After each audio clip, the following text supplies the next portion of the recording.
the impression that you understand a little English. A little.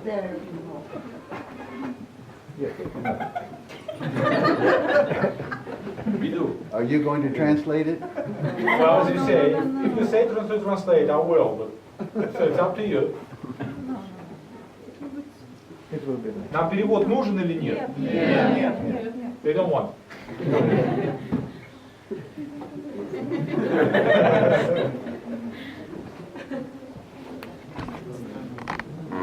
To follow our dear friend and distinguished professor, many of these books, which we call Sacra Scriptura now, we used to call this scripture, but we found that there were many writings very important for Jesus, Hillel, and the early Jews. We're still looking for more books. Some of them are preserved in the Palaya. Some are in Slavic. Some are in Old Russian. So where we are now, in this area of the world, we have sacred scripture that disappeared. I have a lecture called The Crescent of the Pseudepigrapha. You have a crescent, you know, like a crescent moon. Okay. You have Old Irish. Some of the writings known to Jesus went there. Why is that? Because Rome, when it conquered Jerusalem, when it conquered communities like Qumran, and they hid manuscripts in a cave, expecting to come back and get them, they died. How many writings that were sacred haven't been found? So the first point is we know the Roman armies destroyed Jesus' world. But what I want to stress is the power of Rome destroyed other writings. Yeah. Only this is important, said the Roman Catholic Church. And we were all Roman Catholics. So some of the writings went to Old Ireland. Okay? Some went to Old German. Many went into Slavic and Old Russian. And there are many writings here, I'm convinced, here in the National Library. I've been saying it for 40 years. Yesterday we were told about 1,000 Greek manuscripts. Many of them they don't know what is in them. We were shown a stack of manuscripts brought here by Tischendorf in St. Petersburg. Virtually no one knew it. I didn't know it. Now these manuscripts have many layers. So you want to remove the layers, which we now can do with the computer. So you have an ancient writing that's very important, and another one is put on top. So with computer-enhanced cryptography, we can take the top one off. That's where we're going now. So you have Russia, you have Georgian, you have Armenian, you have Syriac.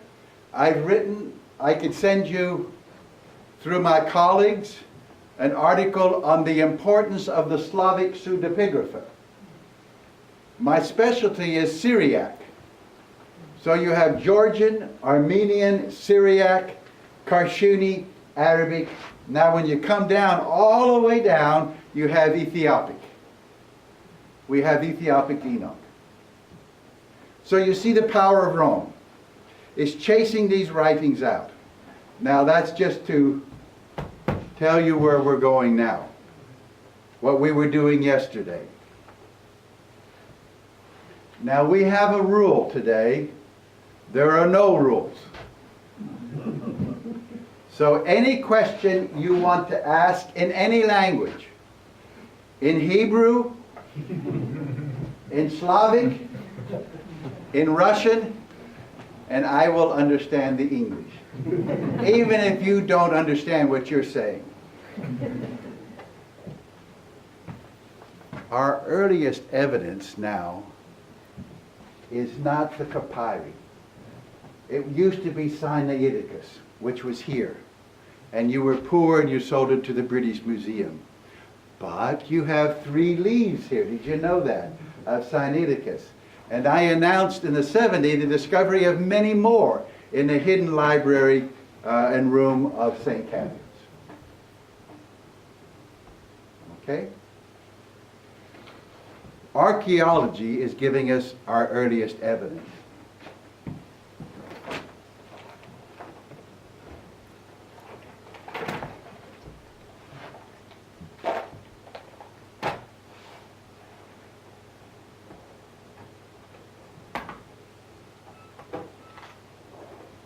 What is this? It's an eye tear bottle. Oh, it's 2,000 years old, from Jerusalem. None of us have anything from 2,000 years ago in writings. So if you touch this,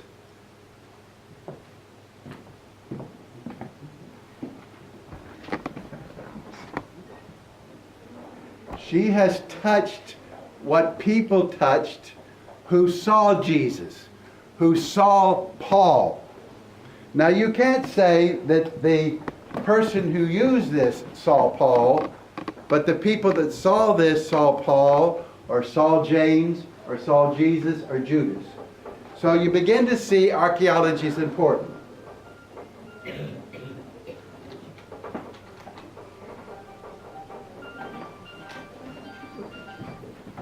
This has a spoon from the 1st century. What do you think this is? It still works today. Yes, folk. No, tweezers. To do your eyes, or to get the barb out of your feet because you wore sandals. It still works today. And this is a toothpick. But this was used not only for that, but it's a medical instrument. If you look in books on 1st century medical equipment, this is it. But I didn't live then. Now that gives you an idea. Now we can begin to ask the question. Archaeology gives us questions that our fathers never thought about asking. Where did Jesus meet Mary Magdalene? No one asked the question. How many books have we read here? 20,000? Raise your hand if you think someone asked that question. Okay, the point has been made. New questions arise. And this one I think is very important.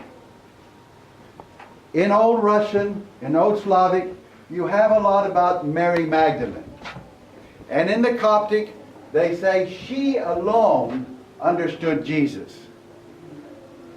We can't spend 10 days here on a lecture on Mary Magdalene.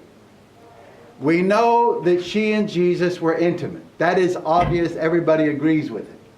But the Roman Catholic says it was but a spiritual relationship. We ask questions. We don't know. We're not going to get into that, but if we had 3 weeks, I would like to talk to you about, could it be, there is a text in the New Testament that describes Jesus' marriage. We only have a little bit. Think about yourself as either a little ship or a big ship. You're on the water and you see the top of an iceberg. That's all we can do, is show you the tip of the iceberg. But you know it goes all the way down. What was Magdalene's relationship to Jesus? Those of you who are very Christian know that the early tradition is absolutely certain that Jesus chose to appear to Mary Magdalene first. There's no evidence that he, after his death, appeared to his mother. No evidence at all. There is evidence from Paul, James's opponent, that Jesus appeared to James. Now we can trust that. If your opponent says, if Paul says he appeared to James, and their intention, if we know anything about Christian history, it's fighting and arguing and debating, which is good. So we can now talk about research. The question we would ask if we're Christians, when we get to heaven, Jesus, why did you decide to appear to Mary first? Wonderful question. He probably would say, we had a relationship. And you would say, where, Jesus, did you meet her? Is anybody interested in seeing where they met? Because I think we have found the place where they met.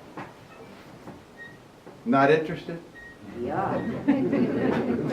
Now what do we do? Do I do this, or do I do this, or do I say that, till we get the next one?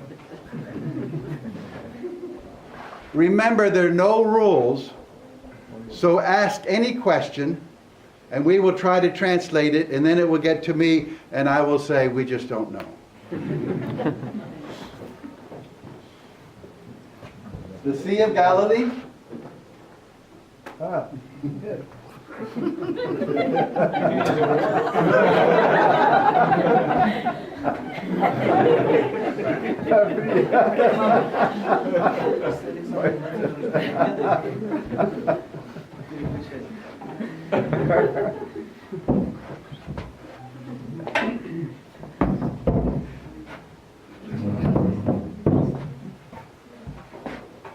The Sea of Galilee is called the Kinnereth, but Kinnor means a harp.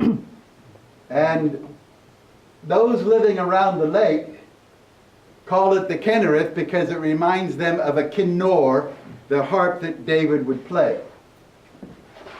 We have Hermon, the mountain, the water flows down the Jordan Rift Valley. Jesus would start here in Nazareth. Now you have two options. He would take a boat to St. Petersburg and then go to New York and finally make his way back. But there was no St. Petersburg. So Jesus would want to go from Nazareth to Migdal. There's only one way he would go. He would go north to the Beit Netofa Valley, which comes into the Wadi Haman here. That is how he would go. He would not meet Mary Magdalene because she would be Mary of Nazareth. What we know about Mary, she is from Migdal. So when you ask a question, where would they meet? It cannot be Nazareth. It cannot be Capernaum or Capernaum. It has to be what? We'll try it one more time. It has to be Mary of Migdal. Now, Migdal means tower. And we're looking for the tower. We will see one.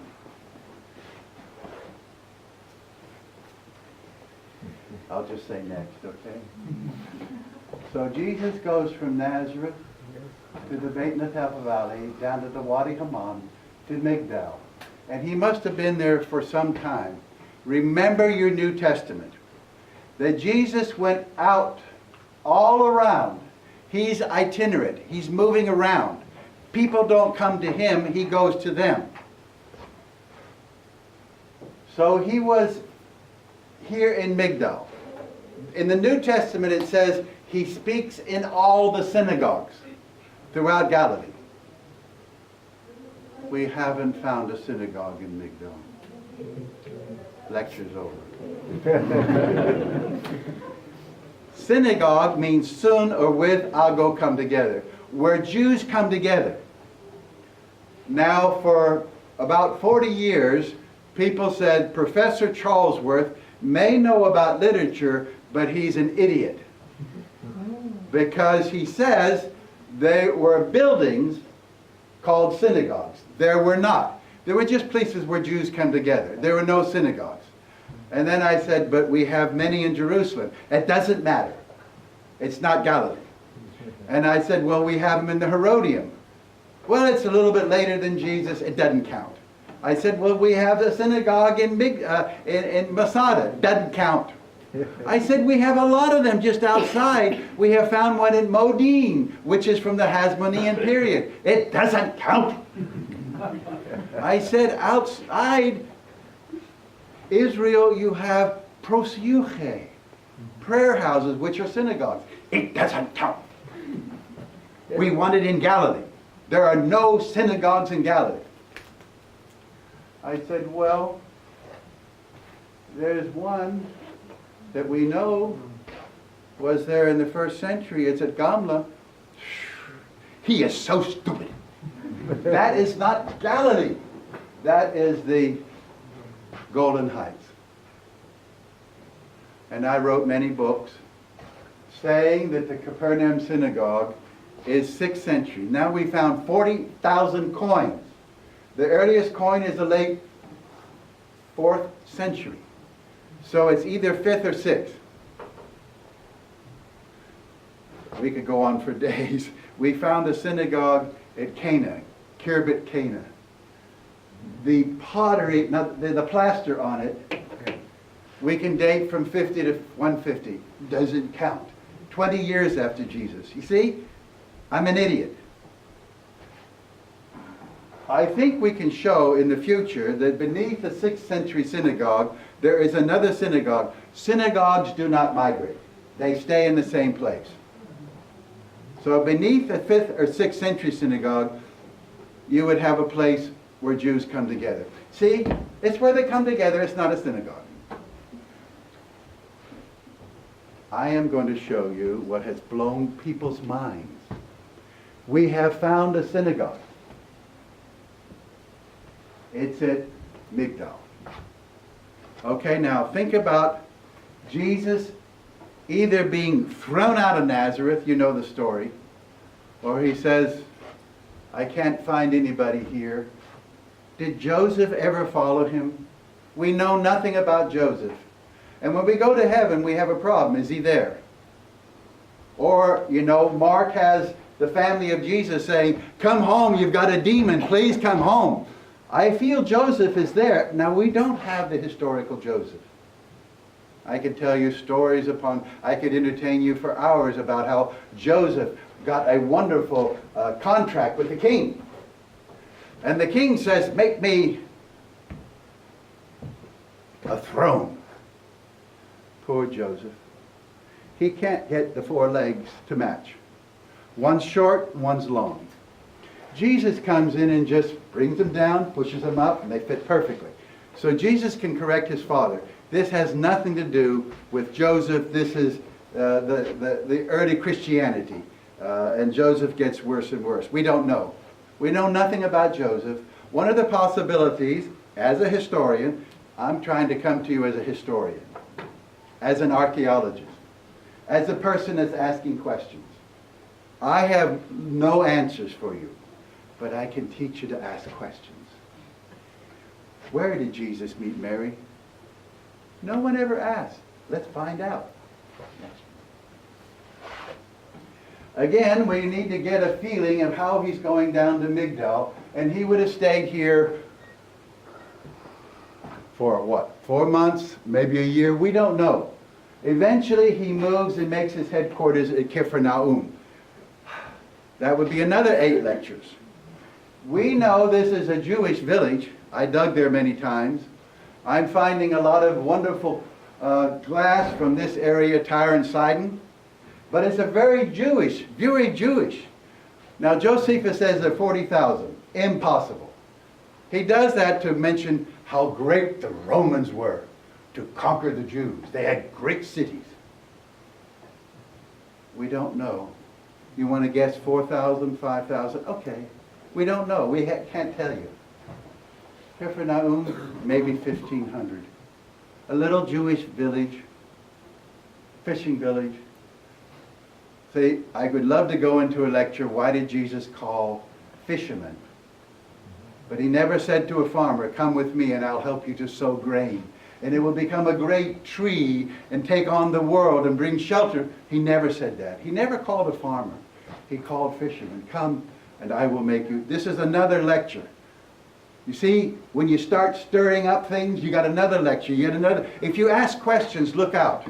You're going to find more questions to ask and find out after a while that a lot of your questions are answered.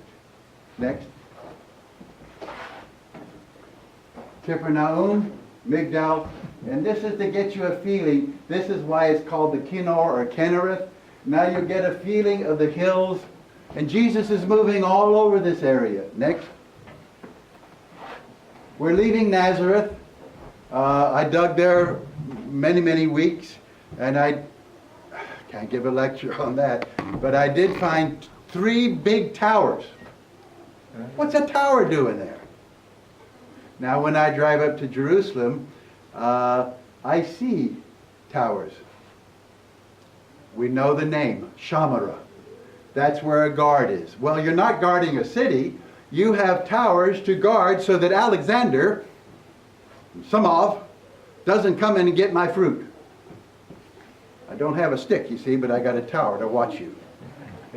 I didn't know what they were, but we found the towers. We found beautifully chiseled stone, terraces. And a Christian would say, we don't know who built this. All the Jews say, this is what Joseph would do. He was a tektonos. Maybe Jesus helped build this. It's from the time of Jesus, and they were stone masons. You see, the people that did the New Testament in the early days, King James, they knew there was a lot of wood. So they talked about Jesus being a tektonos, a carpenter. Tektonos means a builder, and that means a stone mason, because there wasn't a lot of trees. If you want to build things with wood, you need trees. There are not enough trees. Boy, there's a lot of rocks, though. So you cut the rocks. Okay, not done. We're going to move from this area. This is where the Annunciation occurred. I was on Fox News, and I was announcing the discovery of a series of houses from the time of Jesus. And I said on television, this is where Jesus ran around when he was a little boy. And they said, how long was he in Nazareth? I said, maybe 25 years. At least 25 years. You're supposed to ask a question anytime. But you're so wonderful because at the end, you can say, I meant to ask this question. Could you go back to this slide? And I'll say, no. We'll try, but how do I go back there? All right, we're going to leave Nazareth. You can see it's in the hill country. We're going to go down. That's where we want to go. This is the Golden Heights. This is the western shore of the Sea of Galilee. Do you call it the Sea of Galilee or the Kinnereth? You call it the Kinnereth? Either. So this is either. We have a new name for it, either. Next. After he leaves Nazareth, way back there, he comes down the Beit Netofa Valley, and he comes to the Wadi Hammam. Marshy. Wet. This is the Arbel. In 40, there was a man named Herod. He was a great warrior. And the Parthians coming from Persia, they had conquered this area. And Octavian, who's going to become Augustus, and Antony, who has Cleopatra to please, they announced to the Roman Senate, gentlemen, there are no women, we announce that we have nominated, what's your name again?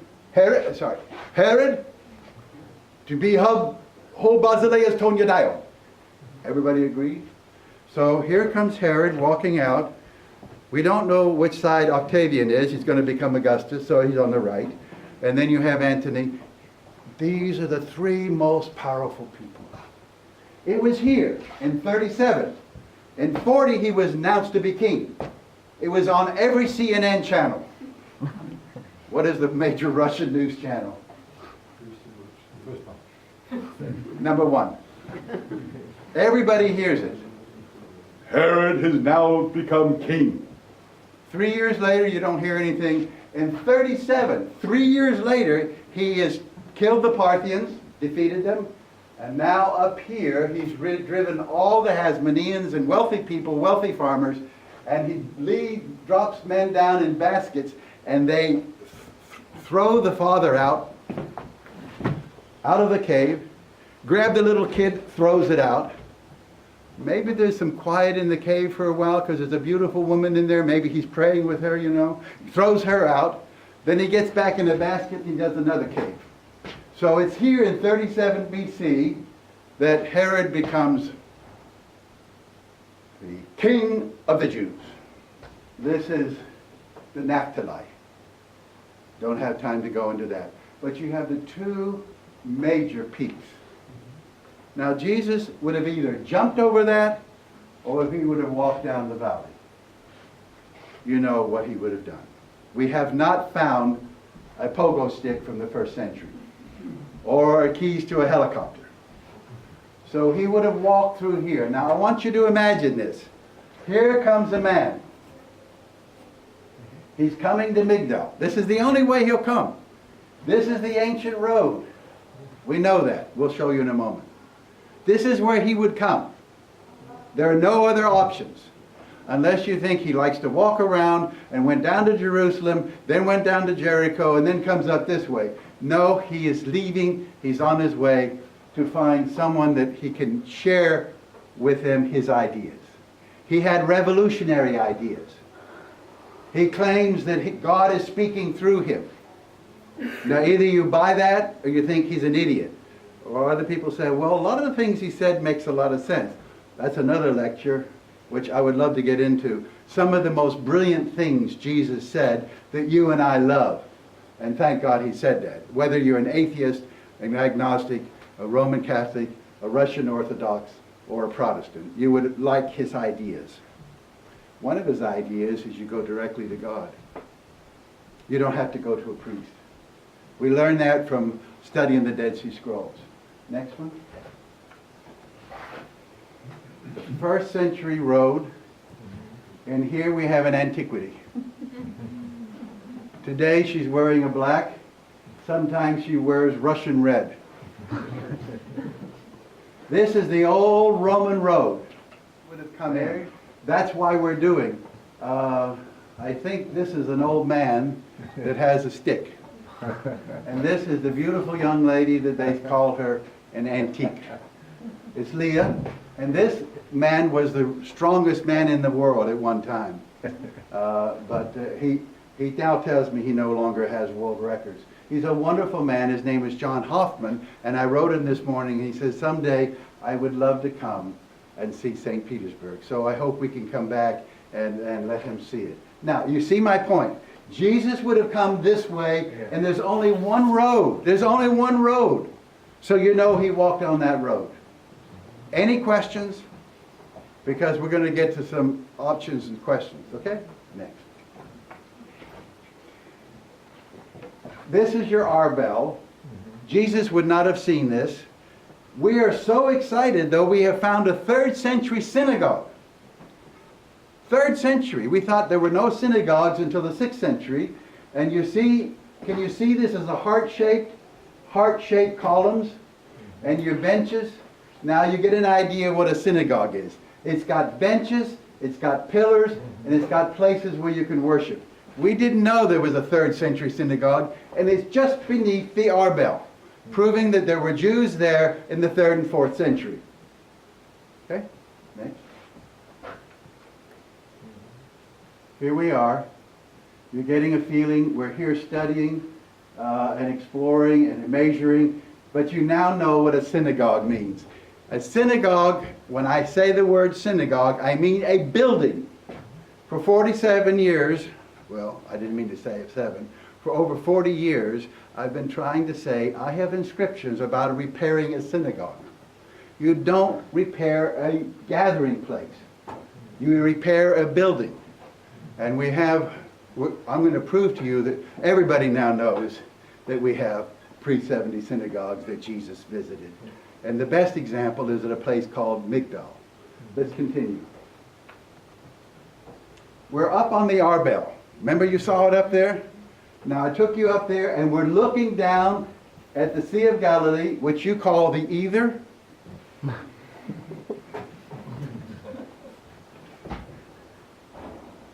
Here it is. You see that Migdal? That's a tower. This is where I excavated, and we found the harbor here, and we found it was plastered. You don't have harbors in the Galilee that are plastered. And then lo and behold, we realized that Caesarea Maritima was plastered. So we know we have a very powerful city. And this is now this tower, I hope I have other pictures of it, but we thought it was Byzantine. But beneath it, we're finding evidence of a Roman period. So this is not so late, and this area is defined by a tower, Migdal. And Mary is from the city that has a famous tower. You know, the famous Tower of Pisa. It has a reputation, you know, and you could say, I've been to see St. Isaac Cathedral. You know, you went to St. Petersburg. Any question about this? Now, in those days, when I took this picture, no one was excavating here, and this is pretty close to where the old Roman road is. Remember I said synagogues don't migrate, roads don't migrate. 50,000 years ago, the animals found the best way to go to the watering hole. Right? You want to go back 300,000 years ago? The animals found the easiest way to go, because they didn't study not to be lazy. They just didn't want to spend time. They were thirsty and they want to go quickly. Road then becomes where other animals walk. We call them Homo sapiens because they have intelligence. That's what sapien means. But we found quite a bit of evidence that we've misnamed this species. So roads don't move. We got a road here, and they found the synagogue right here. You say, will he show it to me? Yay! Let's go do it. Next. This is Leah. And this is, what is her name? Absalom Gor. Oh, I got it confused. This is Leah and Dina Absalom Gorney. You are not to be looking at pretty women, though. Do you see what's behind them? The synagogue. Let's get a little closer. She's the archaeologist. Huh?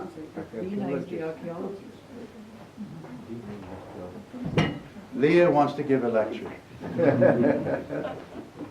These are the two specialists who first said, Mary met Jesus here. One is a Jew, and the other is a Jew. So we know they have to be wrong. We're gonna be going back here, but this is Leah and Dina at Migdal. Now the nickname of Leah is Mary of Migdal. Next one. There you have it. I want you to memorize this. Take pictures. Memorize it in your brain. What we have are your benches. And you said, oh, that would have been hard on my, whatever we call this, posterior maximus. Cushions don't last. Stones do. So don't think that they're uncomfortable. They would have beautiful cushions. They're gone. So it's very comfortable. I want you to look at this. We're going to be spending time looking at that. You can see that it slopes. And you would have a Torah scroll. Probably you would have wood leading up. And the man would stand here. He would face Jerusalem. And he would read a Torah scroll. I want to spend time looking at that with you because I was the one that announced that Lower Galilee is connected symbolically with Jerusalem.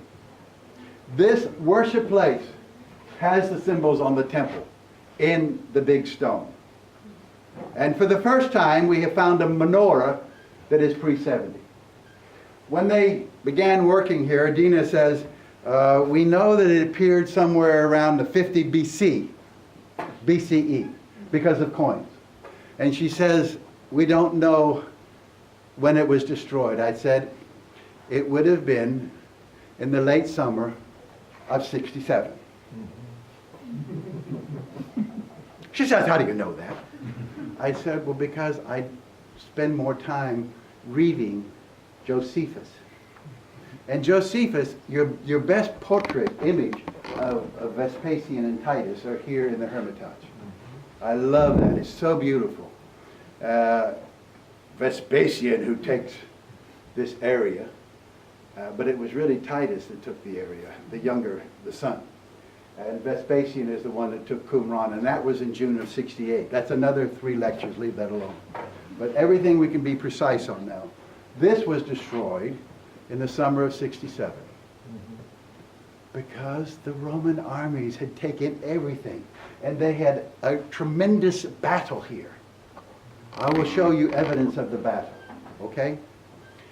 It's an incredible story that the Jews flee to their ships. Now the Romans, they're going to have fun. So what do? Whack. Punch. Whack. And for hours, the blood spewed. They didn't want to kill someone quickly. You know, their buddy died maybe the night before in a battle. They're just going to have fun. It's a horrible battle. And the Jews are in these little ships, you know, and the Romans can wipe them out. Maybe you don't know how many Romans landed in 67. Remember 1,500 men in Capernaum, men and women. People say, there's no way 1,000 Roman soldiers would have come in. You're absolutely right. 60,000. 60,000. Titus comes from Egypt with all the legions. Vespasian comes from Antioch with all the legions. Then all the tremendous fighters in the mountains, they join the Romans. Josephus, who's the general in charge of the Galilee, has got this army. They're marching out, you know, like this. And they have never fought. And here comes the gladiators. Difference of 60 pounds. Except the gladiators, you know, the Roman soldiers, they've got muscle. They're always fighting and struggling. They know how to fight. The farmers know how to fight too. There's no hope. So Josephus takes his army. As soon as they see the Roman army, they all flee to their own villages. That's why there are no big battles. There was one at Migdal, because it's Josephus' headquarters. See, I have a trouble. We could spend 6 days on just Migdal in the battle, but we can't. We want to show you that this was just, I know now they agree. It was destroyed in 67. They've got coins that go up to that, that's it. I also want to tell you that I am arguing that this is a scriptorium. And we are pretty much convinced this is where the parables of Enoch were composed. Now I have a huge book, which you don't have, on the parables of Enoch, and I don't have a spare one here with me, but that's another 20 lectures. And I have argued that Jesus was directly influenced by the authors of the parables of Enoch. Because if you read all the Dead Sea Scrolls, if you read everything in this book, if you read everything in these books, you will find that God is coming to judge. I, the Lord your God, are coming to judge you, and I will sentence the wicked to hell. You know that. God does it. Jesus says when the Son of Man comes and judges, whoa! Only in the parables of Enoch, composed, we know, in Lower Galilee, does the Son of Man appear as a judge. So wherever the books of Enoch are being composed, Jesus is moving around, and he would have been arguing with him all the time. So I think it would, and many scholars are now writing big articles. It was here in Migdal where the parables of Enoch were composed. But let's not get lost. Jesus comes in the road, And the first thing on the left is a big synagogue. What does a religious Jew do after a journey? He comes to the gathering place where the Jews come together. So the argument against me for 40 years is now the argument I can use. Jesus would have gone to a synagogue because that's where Jews come together, and he wanted to talk to other Jews, and this is where Mary would have come, and she would have walked in and said, "What is your name?" And he said, Ani Yeshua Ben Yosef. And she says, "What? I hear you are a prophet." "Lo, behold, I'm telling you." Jesus would, what kind of a voice he had. Or maybe he said, "This is a very important time. This is the crucial moment in history. This is the time that Isaiah was talking about." And she would say, "Tell us more." Jesus and Mary Magdalene probably sat there, not here. But if you want to say there, that's okay. But she was interested in him because of his ideas. And you say, but things develop from there. Okay, go with it. Not in the New Testament. So you're getting an idea. It's clearly a synagogue. Any question? It's a synagogue. If it whacks and whacks like a duck, it's got to be a synagogue. Look how beautiful it is. Let's go, next slide. Because I want to show you things. All right, you're getting a better idea of the scriptorium, where they sat. Any questions about this? Next one. This is what I call the scriptorium. All these are precious because they're gone. They kept digging and it doesn't, this is in the process of exposing it. Next. This, of course, is the boat from Migdal. We didn't know what this was. We couldn't figure it out. And then we realized this is the rudder, and you have two oars on both sides. And you have a mast. This is the early ships on the Sea of Galilee. It's from Migdal. Next. This is back to the synagogue. Now, what do you learn from this? I'm going to take my coat off because I'm really sweating. Your air conditioning doesn't work. Whew. You would probably say, come back in January. Your heater doesn't work. Now, you're an archaeologist. You have to explain everything. What have we found? We found a mosaic. Tell me what you see. Quickly, anybody. A wheel. What? Wheel. I can't. Wheel. A wheel, that's okay. You know that it has to be Jewish because it doesn't have a representation of anything in the heaven above, or the earth beneath, or the waters under the earth. It's just a zodiacal, maybe a wheel. It's an image. It's a symbol. It is Jewish, as you would expect in a Jewish synagogue. To the rosettes which were found on the estuaries. Yeah. But what else? Come on. Tell me what else you see. Path. What? Path. No, not for a stable stool. Keep talking. What else do you see? What's the most obvious thing? What would a little kid say? Pizza. What? What would a little kid say if he saw this? You're just too scholarly. It wasn't finished. Daddy, why didn't they finish it? Become like a little child. Because the Romans are coming into the area. And they never had time to finish it. So they're moving it around this way. You can see the mosaic hadn't been finished. It was never placed here. They got to here and they stopped. Now, one of the speculations is that in the war, they decided to cover this with dirt to protect it because they knew there would be a lot of damage. The reason for it, this is pretty well preserved. We don't find burning. We don't find timbers. We don't find animal skins. We don't find human bones. It may have been covered. Archaeologists speculate, but they observe.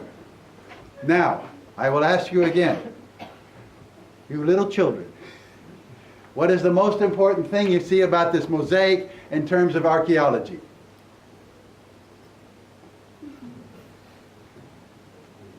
It's not finished. So dating this building becomes very important. It's at a time when it wasn't finished. Then you have the coins. Next.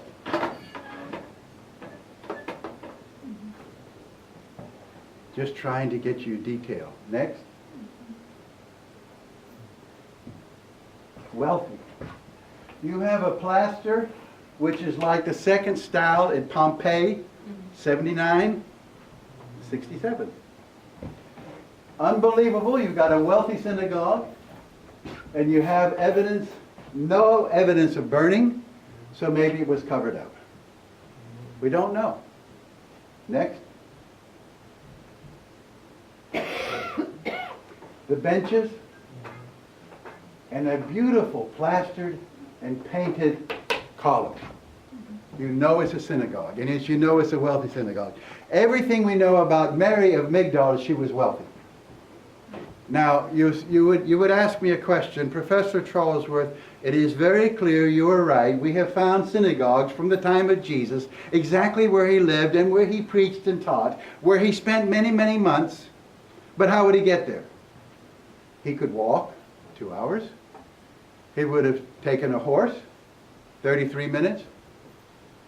He loved to ride a horse. Donkey, 43 minutes. The boat.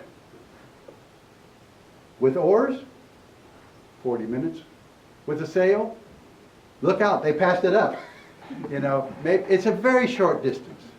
Jesus may get up in the morning and have breakfast in Migdal, spends a day teaching and studying and learning, and be back in Capernaum for lunch.